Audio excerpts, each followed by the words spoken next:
Can we do it like that? Should be able to. It's getting up and running, and that way, if you want to follow via YouTube or via this, it really doesn't matter. But via this way, you guys can speak, so that's always preferable. Um, so today I wanted to talk about the OWASP API Top 10, and by the way, this is streamed on YouTube, so just so you guys, for your information. Hope you're all doing well today. Going to talk about the OWASP API Top 10, but we need to talk about what an API is first, because a lot of people seem to be confused that this API is this mythical being that's like, what really is it? Like, think of yourself. Like, can anybody describe me? What if I tell you API, what's the first thing that comes to your mind? Maybe one of the speakers, Tushar, do you have an opinion on this, my friend? It's basically whenever we are talking about the API, I'm getting the response body first in my mind, which is JSON. Yes, that's definitely something that is also, that's definitely a big part. So the response body is definitely something that's important there. I'm going to write this down, by the way, and I'll put down some written notes on Medium as well for you guys. I see Rawler has some opinions, so let's put him on as a speaker as well. Thank you guys for giving your opinion, by the way, to share. Really appreciate it. Mr. Rawler. Thank you. That's my pleasure. Thank you. If you have anything else to say about these topics, by the way, feel free to. Okay. Great. Okay, basically I was doing the white box testing today, and I had a lot of issues in APIs also. There is a API and web-based testing also. In the APIs, there are like a broken authentication, IDOR in the API. We can like manipulate or URL tampering, and we are getting like a whole the user's PI right there. Okay. That's definitely. Sorry, go ahead. Yeah. Okay, no problem. You can go ahead, guys. I know you know very well than me. Oh, it's okay. I learn a lot of things from yourself, man. I really appreciate that. That's freaking awesome. I just want to write these things down to make like written notes of this meeting. So APIs, you think of APIs, response bodies. APIs often have a lot of issues in them, broken access control, these kinds of things. So that's definitely important in my opinion. Does anybody else have any opinions? Raul, feel free to request as speaker again, by the way. My apologies. Sometimes I keep talking, but that's not my intention, of course. Maybe anybody else, maybe Zero, do you have an opinion on what an API is? When I tell you API, what's the first thing that comes to your mind? Yeah, I could give some points on APIs. Definitely. APIs I consider them as a hard workers. So whatever request is being initiated from the application that is being sent to the API, it will get job done for the application. So that is what API is in layman terms. I've been seeing a lot of issues recently in APIs, most likely the access issue. Now, access issue, I can categorize it in two types. One is the access issue, which will give the details of other user. And the other access issue is, for example, let's say the application is having a button there for updating personal information. And for some business logic or for business requirement, the button is being disabled. So even if the button is being disabled, the API service is not being disabled on the server side. So we can forcefully use these APIs in order to update the information. So such gaps are being found these days on APIs. So I hope this have added some input to API thing. Definitely. Thank you very much. I really appreciate it. So what I understand from that is that APIs are very hard workers. They pass along the request, and there's often access issues involved, either on a user level or on a functionality level, which is a really good one, because that's something people often forget, that broken access control part. If people don't forget it, but it's boring to test, right? And we'll get to that later, because of course there's one topic in the API top 10 as well. But those are some really good topics already. Does anybody have anything else to add to this? Like when I say API to you, what's the first thing that comes to your mind? If not, no problem at all either. For me, API is like when you are in a restaurant, you want to order something, you have to ask for the server and to order the thing you want. So basically, the API is the servant that make you communicate with the chef to order the thing you want. So basically, that's what I understand API as. That's definitely a great point as well. Thank you very much for that. I love that analogy that an API, if you order something in a restaurant, it's like it's a server coming to communicate with the chef for you. That's really awesome. I really love that. So I've heard some really good things here already, and most of these things are definitely true.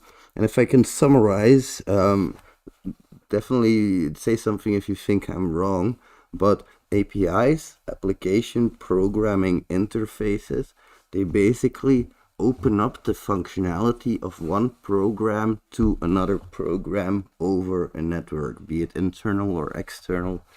That's not really to the point. Do you guys agree on that one? Yes. Yeah, for sure. Yeah. Awesome. Thank you very much. So that's what an API is, but in the API top 10, of course, we have several topics as well. So let's start with number 1. I think let me grab it real quick. If anybody has it, feel free to throw it out there, because I forgot to open the page, which is not really smart of me. There we go. It's broken object level authorization. Now, when I throw that word at you guys, is there anybody who wants to say something about broken object level authorization? Like, let's split that up. If you hear authorization, that means, am I allowed to access this, right? It's basically access control. That's your authorization. And then you see the word broken in that sentence as well. So broken, that's easy. You don't have to think about that. And if you say object level, we talked about this before, where APIs can have access control issues either on a user level or on a functionality level. And the object here refers to anything, can be an object in this instance, like a user, like an address, like anything that we can abstract and give properties to. That's our object. So that basically means that APIs tend to expose endpoints that handle object identifiers. I know these sentences are wild, by the way, so let's take a ride. APIs tend to expose endpoints that handle object identifiers, creating a wide attack surface level access control issue. Object level authorization checks should be considered in every function that accesses a data source using an input from the user. Now, trick question, using the input from the user. Can any of you guys think of any input from the user that is not just a simple input field? Like if I'm a user and I have this application in front of me, can you think of something that I can control that is not just a simple input field or a drop down or any of those things? Could we possibly do something with... Sorry, go ahead. I see something. Okay, if the API is parsing some kind of authentication token in the URL, if there is not an input field also available, we can check for the authentication level on the authorization token, or else we can check out for the session token also. I love that. So there might be something. You're basically heavily inspired by tokens. I love that. The token level allows for a lot of automation, which is what I really like about that. Thank you very much. Yeah. Great input. Thank you so much. Mr. Try to Exploit, welcome. Great to see you again, my friend. Hope you're well. Hey, what's up, Rod? Yeah, I'm well. Thank you. Could you add anything to what if I throw broken object level authorization at you? What do you think about that? could you think of the input on any other level than a simple input field? Yeah, I think you can edit in the URL. A great one, URL fragments. Yeah, it happened to me with some local company here that I can input any user ID and I can get any information like like any information from any user. But I experienced that. Yes, that often happens, and that's because of URL rewriting. And there's several different ways that can happen. It can happen in a URL fragment, or it can happen in a parameter. Like, let's say you have /user/1, that identifier, that user, that basically indicates that I can do it URL fragment wise. But I can also do it URL parameter wise, where $user equals 1, and that's parameter wise. That's also a great one. Excellent one. Thank you very much. I really appreciate it, and also that real life example, because that's often where I find IDORs as well, is by just changing numbers in a URL. And it might seem silly, but it works. It's pretty effective. And the thing is, you can copy and paste those URLs over if you're testing. So let's say I am testing for a IDOR. What I'm going to do is I'm going to log in into one browser as user1, and then I'm going to open an incognito window as user2, and I'm going to just copy and paste over all of the URLs from user1 to user2's browser. And if I see something that I'm not supposed to see, of course that URL needs to have some kind of object identifier in it. That's the most important thing about this whole thing, is the object identifiers. But if I copy that over to user2, then I might see things that I shouldn't see. And this happened to me before on a pretty old target, actually. So that's quite surprising. Now, great examples. Thank you very much. Could you maybe fiddle with files as well, like maybe file identifiers? That might be a good one. I don't know about file identifiers, but you can edit anything you want. You can like delete users. You can do. It's like very critical at this point. Like you can delete the entire database user base. That's not good. I don't know. It's not very good, no. That is definitely not very good. And a lot of programs struggle with access control. Now, if you're a developer, what I would recommend is that you build a security factory, and every single functionality and every single object you throw into that security function, into that security factory. I don't know if you guys heard about that principle, but it's like a code best practice or something like that. Can't remember the real name, but it doesn't really matter. Welcome, Brandon. Welcome back. Hope you're doing well, my friend.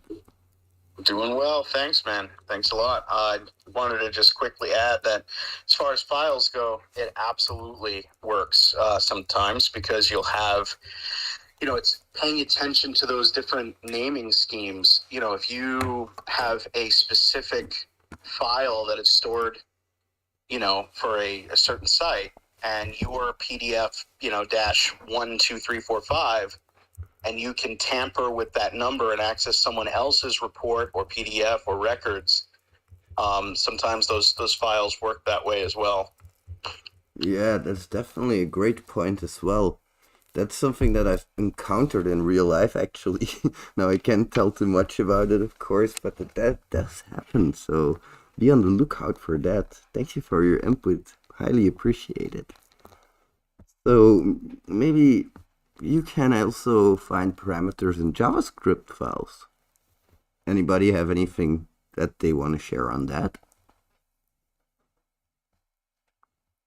Because I can... Sure, go ahead, try to exploit. Thank you. Yeah, thank you. I just wanted to add, like, and after you after I got access to users' information, I can there's balance every user has a balance, like, and you can use their money, not only access their info. It's very critical at this point, like this API access. What's this vulnerability name again? I forgot. This one is broken object level authorization. And Yeah. like the funny thing is that the easiest way to get a shit ton of money with that is by siphoning off a few cents from every account, like just a few cents. Nobody will ever notice that, but if you accumulate it, and that's the danger, is that these attacks can often go unnoticed for a very long time. They don't cause direct damage often, and that's a problem, because if you can read other people's data, you can make a crawler to make a very excellent mailing list, which will sell very well on the black markets. Now, I'm not condoning that at all, by the way, just so we're clear on that, but it's possible. That's just what I'm saying.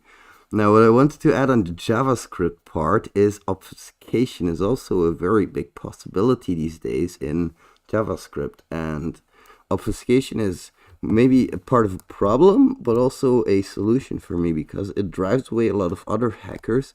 And that's good, because the less hackers are on a project, the more cheese there is for me. And JavaScript, the obfuscation is hard because there are no deobfuscators which can do it properly.